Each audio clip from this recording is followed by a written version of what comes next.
how to fix Cloudflare Proxy error in Shopify. So here's what you want to do.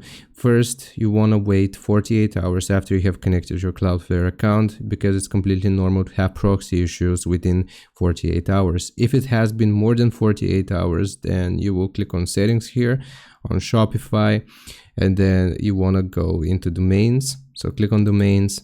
Then you will see your Cloudflare right here. So basically you will go to the Cloudflare website, log in, and here are the steps that you need to follow. After you have logged into your Cloudflare account, you will navigate to the DNS management section for your domain. You want to check the DNS records, which are going to be the A and C name records. If you see an orange cloud icon next to any record, you want to click on it to turn it gray, and this is going to disable Cloudflare Proxy for that record. And as long as it's connected to your domain, this is going to fix the proxy issue on Cloudflare for Shopify. So I hope this helps. Leave a like and sub, and I'll see you next time.